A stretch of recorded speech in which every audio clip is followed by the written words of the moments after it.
The year is 1929. The sun rises over California's San Joaquin Valley, not as a gentle promise, but as a white-hot hammer poised to strike the anvil of the earth.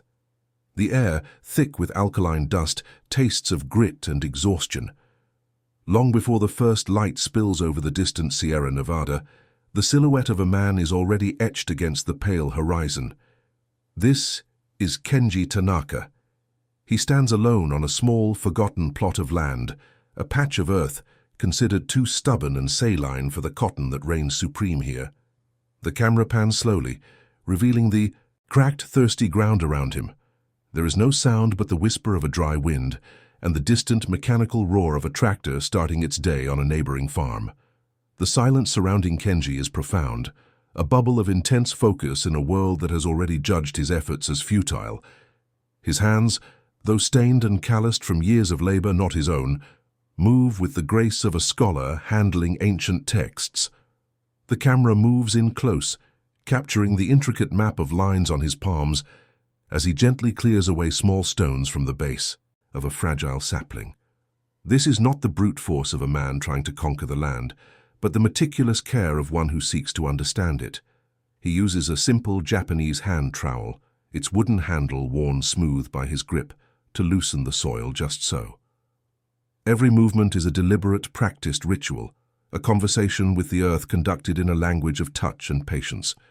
He pours water from a dented tin can, measuring each drop as if it were liquid gold, his face a mask of serene concentration that betrays nothing of the immense weight resting upon his shoulders. The camera pulls back to a wide shot, framing the stark contrast of his world. Kenji's small orchard, a grid of hopeful, stick-like trees, is an island of quiet devotion in an ocean of industrial ambition.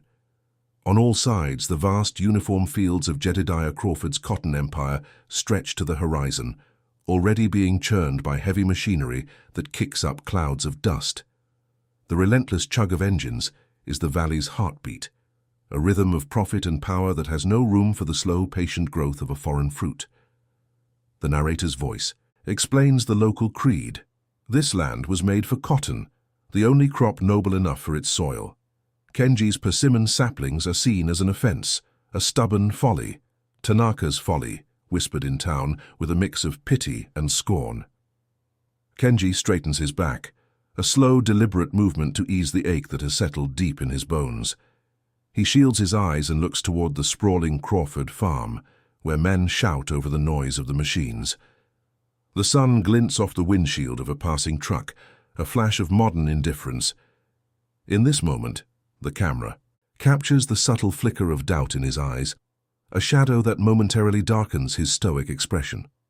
The narrator's voice becomes a soft, internal echo of Kenji's thoughts. He feels the weight of their disbelief, the cold shame, or haji, that a man feels when his honor is questioned. He thinks of his wife Hana and their son Tadashi, and the silent sacrifice they make every day for this dream, a dream that feels as fragile as the saplings he tends. The image holds on his solitary figure, a man caught between the memory of a promise made in a distant land and the harsh reality of this new one. The sun climbs higher, its heat intensifying, baking the very air he breathes. It is in moments like these, when the world's noise fades and all that remains is the struggle and the hope, that we are reminded of our own silent battles. Before this story continues, we want to know from what part of the world you are watching.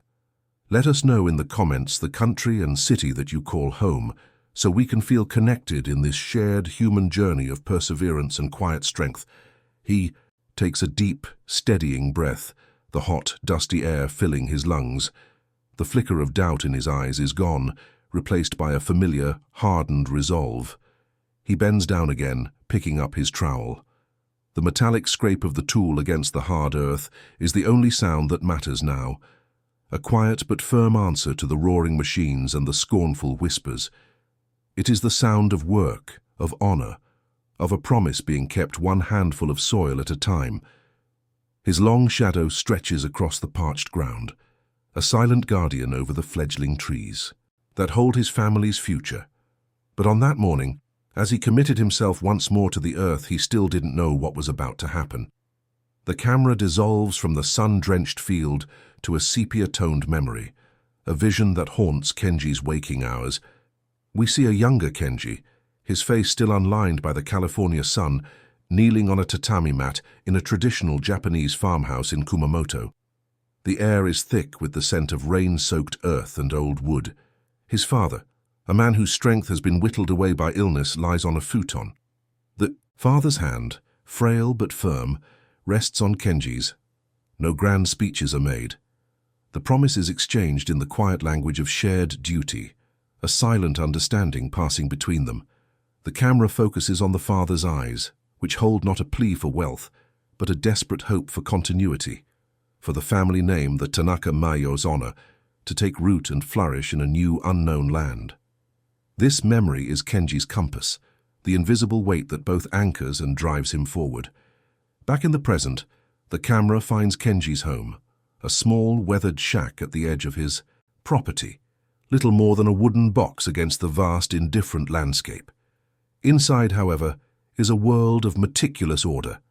Hana, his wife, moves with a quiet grace that fills the small space with a sense of purpose. The camera follows her hands as she washes rice in a worn wooden bowl, her movements economical and precise. Every object has its place, a small Shinto shrine on a high shelf, a stack of mended clothes, jars of pickled vegetables, tsukemono, lining a windowsill. She is the living embodiment of Gaiman, the quiet endurance that is the bedrock of their existence. She does not speak of the hardship. She works against it, creating a sanctuary of dignity in a world that offers them none. Her silence is not one of submission, but of profound, unyielding strength. Their son, Tadashi, sits on the clean-swept floor, a bridge between two worlds. He is 6 years old, his eyes holding the alert curiosity of a child, trying to make sense of his fractured reality. In his hands is a simple wooden top, a toy his father carved from a scrap of persimmon wood. He makes it spin with a practiced flick of his wrist, a small perfect circle of motion on the rough floorboards. Through the shack's open door, he can see the Crawford children riding a new bicycle, their laughter carried on the dry wind. The camera captures the longing in his gaze, a quiet yearning for a life he can see but cannot touch. He is the reason for every drop of sweat, the living manifestation of the future Kenji is trying to build. For Tadashi, Kenji is not just planting trees, he is planting a new identity, one he hopes will be strong enough to withstand the winds of this new world. Night falls, but the heat lingers, trapped in the thirsty soil. The vast San Joaquin Valley is swallowed by an immense darkness, punctuated only by the distant lonely lights of other farms. Inside the Tanaka shack, a single kerosene lamp casts a pool of warm, flickering light. This is Kenji's sacred time. While Hana and Tadashi sleep, he sits at a small wooden table, poring over his father's old notebooks. The pages are filled with delicate calligraphy and intricate drawings of root systems, grafting techniques and soil compositions. He is not merely reading, he is in communion with generations of ancestors. He applies the principle of Kaizen, continuous improvement, cross-referencing his father's wisdom with American agricultural pamphlets he acquired in town. The lamp is a small flame of defiance against the overwhelming darkness, a testament to his belief that knowledge, patience, and tradition are tools more powerful than any tractor. The days bleed into one another, each a copy of the last, defined by the relentless cycle of sun, soil, and water. The routine is a prayer, a meditation in motion. Kenji's hands, once those of a scholar's son, are now a map of his struggle, the calluses thick, the skin permanently stained by the earth. He has learned the language of the land not through books, but through his body. He knows the precise moment the soil needs water by the feel of it on his fingertips, the exact angle to prune a branch to encourage growth. He speaks to his trees in a language of touch, his respect for them absolute. Silas Croft, his Okie neighbor, sometimes watches from his own failing plot of land, a silent observer. He sees not the stubborn Jap the town whispers about, but a man engaged in a profound, almost spiritual, dialogue with the earth. But the earth is beginning to change its tone. The conversations are growing strained. The sun, once a predictable partner in the cycle of growth, has become a merciless tyrant. The sky remains a vast empty canvas of pale blue. Day after day, week after week, the cracks in the ground are no longer just lines. They are gaping wounds. The water level in the hand-dug well drops, and the bucket comes up lighter each time. A new tension enters the air, a silent, creeping fear that settles in the dust. The whisper of the wind no longer sounds like a promise, but a dry, rasping threat. The persimmon saplings, which had been so resilient, begin to show signs of stress, their leaves curling at the edges as if in silent protest. The first true obstacle was not the scorn of men, but the indifference of nature itself. Kenji stands in his orchard as the sun sets, painting the sky in brutal shades of orange and red. He places his hand on the trunk of his most promising sapling, feeling for the faint pulse of life within. The ground beneath his feet is hot, radiating the day's accumulated fury. He looks up at the cloudless twilight, searching for a sign of relief that he knows will not come. The silence of the valley is different now, heavier, charged with an unspoken dread. It is the silence of a world holding its breath. The scorn of his neighbors was a burden he could carry with honor, but this was a battle against the heavens. And what he did not know, as he stood there feeling the first real pang of despair, was that this was only the beginning of a drought that would bring the entire valley and its kings to their knees. The drought tightened its grip on the valley like a fist closing around a throat. The sun was no longer a life-giver, but a celestial furnace, bleaching the sky to a hazy, unforgiving white. Kenji's routine intensified, becoming a desperate ritual against the encroaching death of his land. He would rise in the blackness before dawn, his shadow long and solitary, as he carried buckets of precious water to the saplings, whose leaves had begun to curl and brown at the edges. His neighbor, Silas Croft, watched from his own porch, his face a mask of weathered pity. Jedediah Crawford would sometimes drive past, the engine of his Ford truck a roar of mechanical superiority. He never slowed, but his gaze would sweep over Kenji's struggling orchard, a cold, satisfied smirk playing on his lips. The dust kicked up by his tires would settle on Kenji's trees, a fine layer of contempt. The hostility was no longer just in the soil and the sun. It had taken root in the town's heart. On a rare trip to the general store for salt and kerosene, Kenji felt the weight of it pressed down on him. As he approached, the low murmur of conversation on the porch ceased. The men sitting there, farmers with faces as cracked as the land, stopped whittling and turned their eyes on him. It was not an aggressive stare, but something worse. A heavy, dismissive silence, the kind reserved for a ghost or a fool. Kenji kept his gaze fixed on the wooden planks beneath his feet, feeling the familiar burn of Haji, the shame of being seen as a failure. He bought his goods without a word, paid with the few coins he had, and walked away, the silence following him like a shadow, reinforcing the profound, unbridgeable distance between his world and theirs. Back in their small shack, Hana was the silent keeper of their dwindling flame of hope. She saw the new lines of strain etched around Kenji's eyes and the stoop in his shoulders that hadn't been there a month ago. She never asked about the whispers in town or the health of the trees. She knew the answers without words. Instead, her love became a language of small, deliberate actions. She would have a cup of cool well water ready for him, her hand steady as she passed, it to him.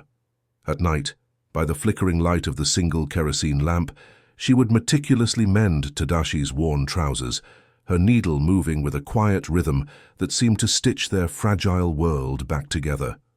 Her resilience, her gammon, was not passive endurance but an active, silent rebellion against the despair that lapped at their door. The conflict found its way into their home through the innocent heart of their son. Tadashi, who spent his days in the small circle of shade cast by the shack, had a brief, jarring encounter with the Crawford children at the edge of their properties. He came inside later, his usual brightness dimmed. He sat beside Kenji, who was cleaning his tools, and asked in a small voice, "Chichiwe, Father, why did the boy say your trees are dead sticks for a ghost garden?" The simple question struck Kenji with the force of a physical blow. How could he explain the complex poison of prejudice, the arrogance of ignorance to his son? He looked from Tadashi's questioning eyes to his own calloused hands.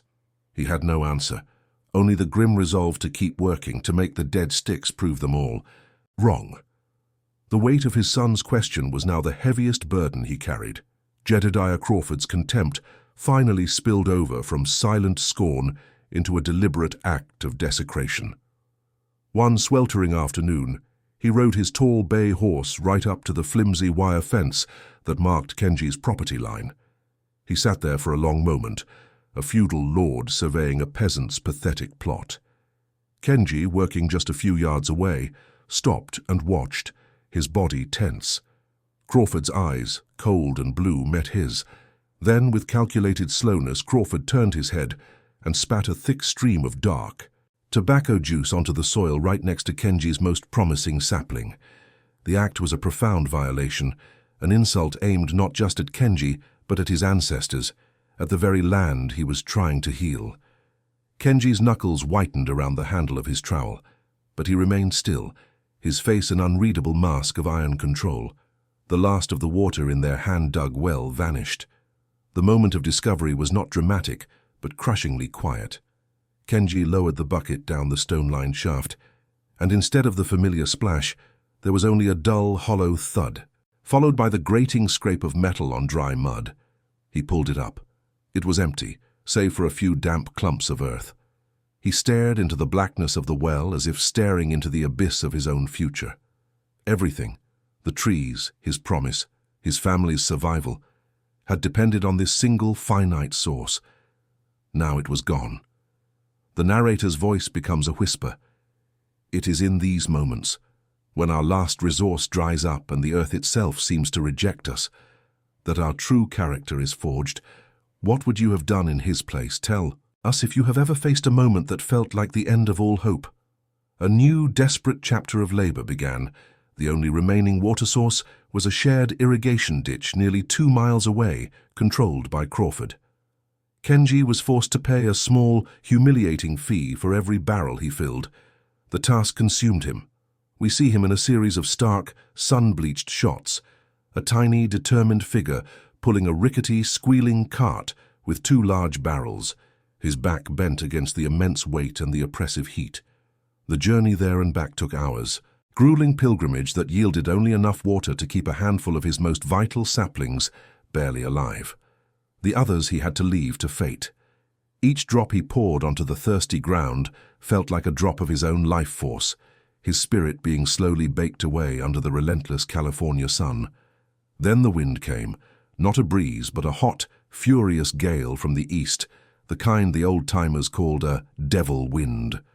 It howled across the valley, picking up topsoil and sand, blasting the landscape in a suffocating brown haze.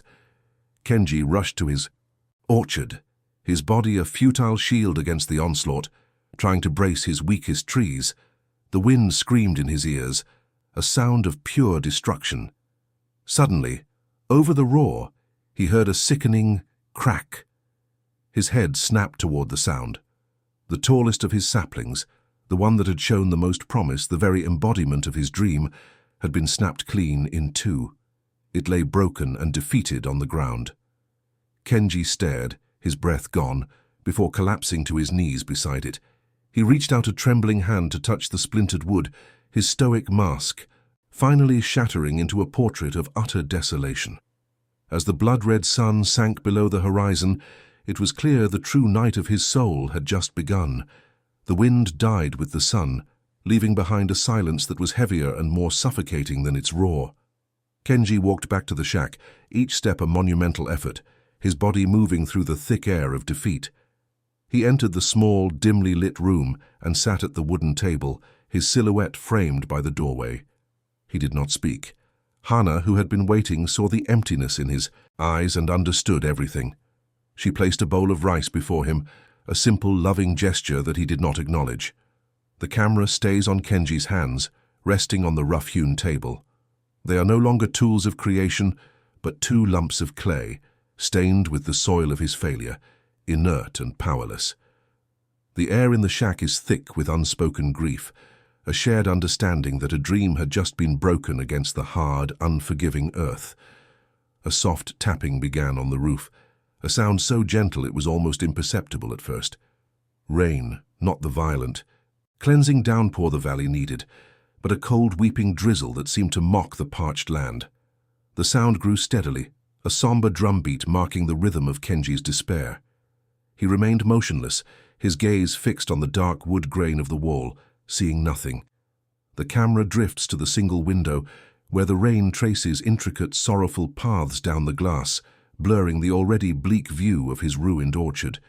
Each drop that fell felt like a confirmation of his inadequacy, a quiet judgment from the heavens. The shame he felt was no longer the sting of his neighbor's scorn, but a deeper, more profound haji, the shame of having failed the land itself, and the ancestors who had taught him to honor it. Hana moved with a silent grace that did not disturb the heavy stillness of the room. She retrieved a small, black lacquered box from a high shelf and placed it gently on the table beside Kenji's idle hands. It was the box that held his father's letters. For a long moment, he did not move, as if the object contained a weight he could no longer bear. Finally, his fingers, stiff and slow, lifted the lid. He carefully unfolded a single sheet of delicate rice paper. The ink faded, but the calligraphy still bold with his father's spirit. The camera focuses on his eyes as they trace the characters, the words echoing in his mind. The strength of a tree is not in its height, but in the patience of its roots. Your honor is not in the fruit it bears for others, but in the care you give it each day, even when no one is watching. The letter was a quiet voice from the past, a reminder of a truth he had lost, sight of in his desperate struggle for validation. Later, as the night deepened and the rain continued its soft, mournful lament, Tadashi padded over to his father. The boy had been watching from his sleeping mat, sensing the immense, unspoken sorrow that filled their small home. In his hand, he held the simple persimmon wood top his father had carved for him. Without a word, he placed it in Kenji's open palm. The touch of his son's small hand and the familiar, smooth feel of the wood was a sudden, sharp anchor. In the vast, drifting sea of Kenji's grief, he looked down at the toy, then into his son's eyes, which held not pity or disappointment, but a simple, unwavering faith. It was a powerful, heart-wrenching reminder that his purpose was not to conquer this land or win the respect of strangers, but to build a future worthy of this child's innocent trust, a future rooted in something far deeper than success or failure. Kenji sat through the long, dark hours, the rain his only companion. He was not thinking of what to do next, not planning a new strategy. He was simply being present with his failure, allowing its immense weight to settle into his bones, to become a part of him. He stared at his own faint reflection in the rain-streaked window, a tired, hollowed-out man superimposed over the ghostly image of his broken orchard. In that reflection, he also saw the faint, imagined faces of his ancestors, their expressions not of judgment, but of profound, patient empathy. He finally understood. His fight had been aimed outward, against Crawford, against the town, against the drought. But the true struggle, the one that mattered, was the one within. It was the test of his spirit, of his ability to hold onto the quiet dignity of his heritage in a world that only valued noise and immediate results. Just before dawn, the rain ceased. The silence that followed was different, clean, calm, and empty of despair. A pale grey light began to seep into the shack, illuminating the dust motes dancing in the still air. Kenji rose from his chair. His movements were deliberate, no longer heavy with defeat, but filled with a new, quiet resolve. He walked to the open door and looked out at the damp, wounded earth. He would not ask for help. He would not seek recognition. He would simply begin again. He would honor the soil, his ancestors, and the trust in his son's eyes by continuing the work, for the sake of the work itself. This silent decision, made in the stillness of a new day, was a private reclamation of his honor.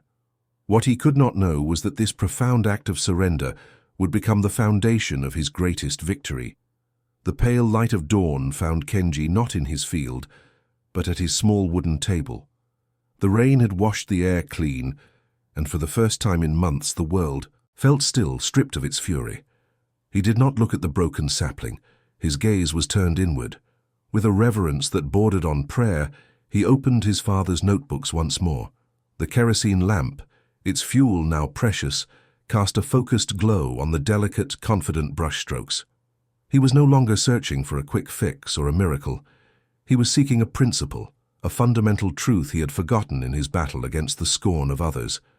He traced the characters for Kaizen, continuous improvement, and a profound calm settled over him. His work had been a fight, but now it would become a study. He would stop trying to force the land to obey, and instead listen to what it had been trying to tell him all along. With the sun barely clearing the horizon, Kenji began his new work.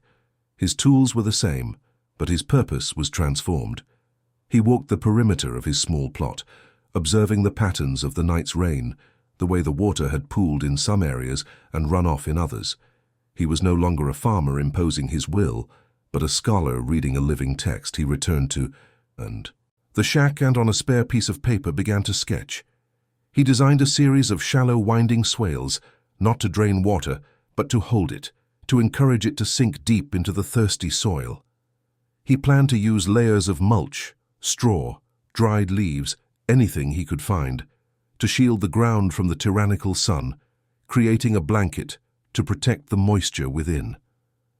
It was a plan born not of American agricultural pamphlets, but of ancestral wisdom, a quiet dialogue between generations. His first action was to begin digging the new channels, his shovel moving with a steady rhythmic grace. The sound was no longer the desperate scrape of a man fighting for survival, but the measured cadence of one building a foundation. Silas Croft watched from his porch, seeing a change in the man's posture. The frantic energy was gone, replaced by a deep, unwavering focus. Each shovelful of earth was placed with intention, shaping the contours of the land to welcome and preserve life. Kenji worked through the heat of the day without pause, his sweat falling onto the very soil he was nurturing. He was creating a system of veins and arteries for his small world, a network designed to capture every precious drop of life that fell from the sky or was carried from the distant ditch, ensuring none of it would be wasted. He then turned his attention to the broken sapling. Where he once saw only failure, he now saw a new beginning. With the precision of a surgeon, he cut a healthy, bud-filled branch from the fallen top. He selected another, hardier tree, one whose fruit was less promising, but whose roots ran deep and strong, and made a careful incision in its trunk. The camera moves in close, capturing the delicate art of the graft. He carved the two pieces of wood so they would fit together perfectly, a seamless union of potential and resilience. He bound the graft tightly with strips of cloth and sealed it with a pine resin of his own making. This single, meticulous act was a physical manifestation of his renewed spirit. He was grafting his fragile dream onto the unyielding stock of his own perseverance. It was a silent promise that nothing would be wasted, not even his own mistakes. At the edge of the property, a new kind of life began to form. Kenji started a compost pile, a practice his neighbors viewed as a primitive, foul-smelling folly. For the Tanaka family, it became a quiet ritual of creation. Hana would add vegetable peelings from their meager meals, Tadashi would gather fallen leaves, and Kenji would turn the mixture with a pitchfork, aerating the pile and hastening its transformation. The camera lingers on the steam rising from the dark, rich mound on cool mornings, a visible sign of decomposition and rebirth. This was Kenji's answer to the expensive chemical fertilizers used on the cotton fields. He was not merely feeding his trees, he was creating new soil, building a living, breathing foundation of fertility from the scraps and refuse that others discarded. It was a slow, patient alchemy, turning decay into the very essence of life. The seasons turned, and the Great Depression deepened its hold on the valley. The roar of machinery on the surrounding farms grew quieter, more sporadic. Credit dried up, and the price of cotton plummeted. But on Kenji's small plot, a different story was unfolding. A quiet, steady rhythm of work continued day in and day out, governed not by markets but by the sun and the soil. The grafted sapling had not only survived, but had sent forth a profusion of vibrant green leaves. The swales and mulch held the moisture from the infrequent rains, creating a microclimate of resilience. The compost, now a rich, dark humus, was worked into the base of each tree, a potent offering of life. Kenji's orchard was becoming a small green island of quiet determination in a vast browning sea of economic despair. One evening, as the sun set in a blaze of dusty orange, Kenji stood and surveyed his work. The air was still, but it felt different. The oppressive weight of the drought and his neighbors' scorn had been replaced by a new feeling, a subtle but palpable shift in the atmosphere. He could feel the life pulsing in the soil beneath his feet, a slow, powerful heartbeat he had awakened through his patient labor. He felt no pride, no sense of impending victory, only a deep and abiding peace, the quiet satisfaction of a man who had found his true purpose not in the harvest, but in the work itself. He had reclaimed his honor in the quiet solitude of his field. But he did not yet know that the world, in its growing desperation, was about to turn its eyes toward his small, forgotten corner of the earth. The year of the county fair, 1933, arrived on a wave of dust and quiet desperation. The Great Depression had wrung the life from the San Joaquin Valley, and the fairgrounds, usually a riot of boastful abundance, were a shadow of their former self. The cotton displays were sparse, the machinery old and in need of paint. Into this muted landscape, Kenji Tanaka arrived, not in a truck but on foot, pulling a small handmade wooden cart. Beside him walked Hana, her posture radiating a calm dignity, and Tadashi, now a young boy, holding his father's hand. On the cart sat a single, perfectly constructed wooden crate. They were a silent, unassuming island in a sea of weathered faces and worried murmurs, their presence so contrary to the fair's spirit of loud competition that they were almost invisible, a detail the eye might simply pass over without registering. Kenji chose a small, forgotten space under a wilting oak tree to set up his display. He placed a clean white cloth over a rickety table, and with the reverence of a priest, arranging sacred objects, began to unload his crate. One by one he placed the Fuyu persimmons in a simple, elegant pyramid. They were flawless. Each fruit was a globe of vibrant, deep orange, polished by Hana's hands until it seemed to glow with its own internal light. Jedediah Crawford stood across the way, his face a grim mask of failure, his own cotton exhibit a pathetic testament to his crumbling empire. He watched Kenji, his gaze a familiar mix of contempt and a new, unsettling curiosity. Other farmers, men whose faces were as cracked and barren as their fields, shuffled, passed, their eyes glancing at the strange foreign fruit before dismissing it with a weary shake of the head. The sun climbed high, beating down on the dusty fairgrounds. Hours passed. A tinny melody from a distant, half-empty carousel was the only break in the oppressive afternoon heat. No one approached Kenji's table. He stood beside it, motionless, his hands clasped behind his back. He was not waiting for customers. He was bearing witness to his work. His posture was one of profound, unshakable patience, a living embodiment of gammon. Hana, seated on a small stool in the shade, occasionally adjusted the cloth on the table, a small gesture of faith. Tadashi, leaning against his father's leg, watched the faces of the passers-by, his young mind trying to decipher the complex currents of dismissal and indifference that flowed around them. The tension was not in noise or action, but in the immense, profound stillness of their vigil. A man in a dark, sweat-stained suit, his face etched with the weariness of judging 1,000 failed hopes, made his slow way down the aisle. This was Arthur Abernathy, a senior official from the State Agricultural Board. His eyes, accustomed to judging, the size of pumpkins and the quality of livestock, scanned the meager displays with a practiced, dispassionate air. He was about to turn the corner, his duty almost done, when his gaze snagged on the pyramid of brilliant orange. He stopped. The color was so intense, so full of life in this landscape of brown and beige, that it seemed impossible. He changed his course, his heavy shoes crunching on the dry grass as he walked toward Kenji's table. The few people nearby fell silent, their attention drawn by the official's sudden interest. The air grew thick with anticipation. Mr. Abernathy stood before the table for a long moment, simply looking at the fruit. He picked one up, surprised by its weight, its smooth, firm skin. He looked at Kenji, whose expression remained serene, offering only a slight, respectful bow of his head. The judge took a small penknife from his pocket, the click of the blade opening echoing in the sudden quiet. He sliced the persimmon in half. The camera focuses on the cut, revealing the starburst pattern of the deep orange flesh, glistening with moisture, entirely seedless. He carved a small wedge and lifted it to his lips. The camera holds on his face as he chews, slowly at first, then with growing purpose.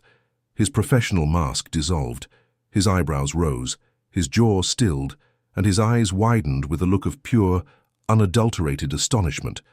He stared at the piece of fruit in his hand as if it were a jewel he had just unearthed. The judge's silent, stunned reaction was more powerful than any shout.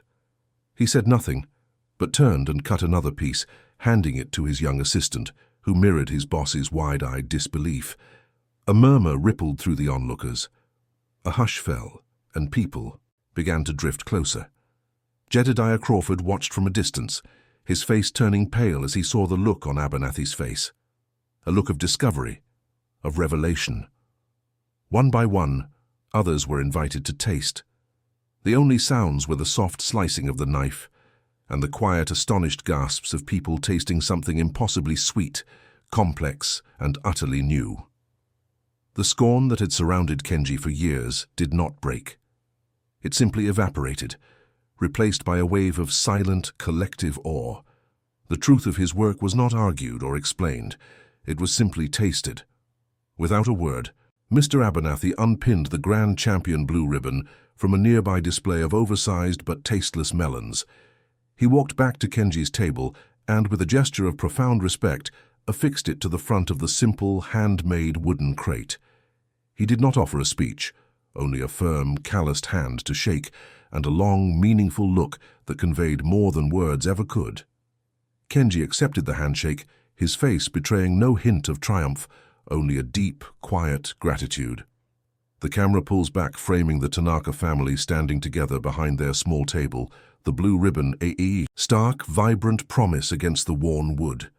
The late afternoon sun broke through the haze, casting a warm golden light upon them, illuminating the dust in the air like a shower of gold. The victory was complete, sealed not by applause, but by the weight of a silence finally filled with respect.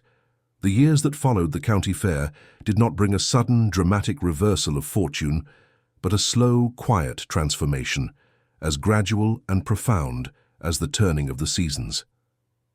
The camera drifts over the San Joaquin Valley, where the monolithic reign of cotton has been broken, by vibrant geometric patches of deep orange orchards. We see Kenji, his hair now streaked with grey, walking not through his own field, but through Jedediah Crawford's. Crawford, a man humbled by bankruptcy and remade by necessity, listens with a quiet, almost reverent attention as Kenji explains the delicate art of pruning.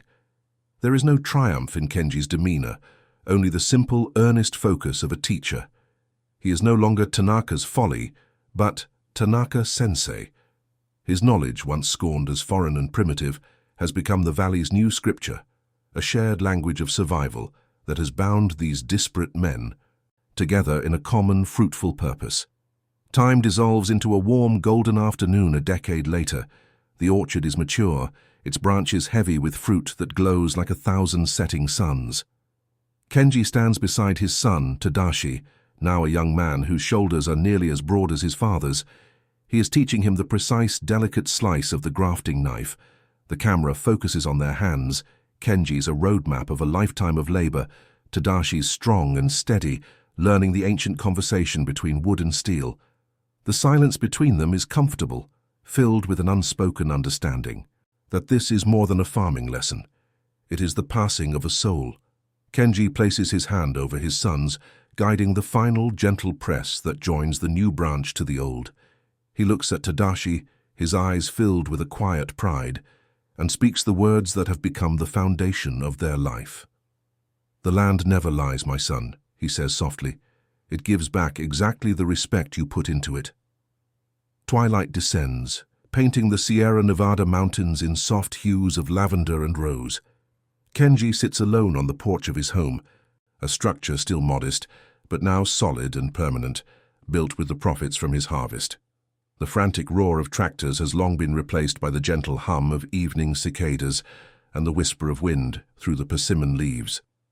In his hand, he cradles a single perfect fruit, its skin as smooth and luminous as a polished stone. He is not admiring it as a product, but holding it as a memory, a tangible summary of his entire journey. He looks out over the valley, now a mosaic of shared prosperity, a testament to the quiet revolution he started with a handful of seeds and an unshakable belief. With a slow, deliberate movement, he reaches over and lights the old kerosene lamp on the table beside him, not for light, but for remembrance, a small, flickering flame of honor against the encroaching night. The camera holds on his serene, illuminated face as the narrator's voice returns, soft and final. It is said that a man's worth is measured by the legacy he leaves behind. But Kenji Tanaka's legacy was not in the fortune he made or the prize he won. It was in the quiet dignity of his labor, in the resilience of his spirit, and in the profound truth that the deepest roots grow best in the hardest soil. He taught a community that true value is not what is loud and immediate, but what is patient, honorable, and tended with a quiet love. His story is a reminder that the greatest battles are won in silence, and the most enduring treasures are those cultivated in the soul. If this story of quiet strength and unwavering honor has touched your heart, subscribe to our channel and like this video. Because in the end, our character is not defined by the storms we face, but by the gardens we choose to grow in their wake.